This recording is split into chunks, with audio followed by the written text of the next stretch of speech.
Kylian a 9 ans et demi. Aujourd'hui, c'est à la maison qu'il étudie et non plus sur les bancs de l'école élémentaire de Stella Matutina à Piton-Saint-Leu, là où il a été victime de violences l'an dernier. Le petit garçon a d'abord caché la vérité à ses parents. Il s'avérait qu'en fait notre enfant nous a caché pendant plus d'1 an qu'il se faisait taper. Suite à cela, il y a eu une agression dans la cour de récréation sous le couvert de profs et donc ils lui ont cassé la jambe. On a interpellé plusieurs fois le directeur d'école.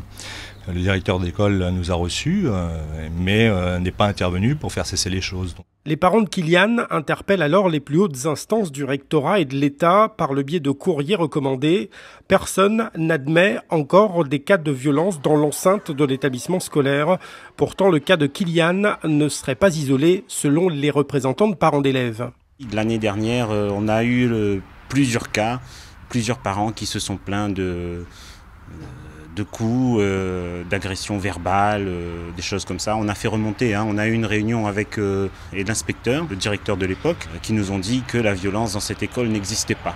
Après ces faits, difficile aussi pour Philippe de récupérer le dossier scolaire de son fils et de sa fille qui a elle aussi été déscolarisée. Les dossiers ont été perdus selon l'école.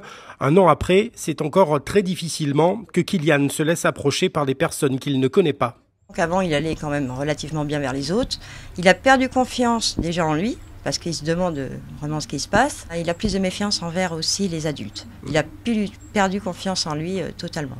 Si l'ancien directeur a repris son poste d'enseignant au sein de l'école, son remplaçant n'a pas souhaité répondre à nos interrogations.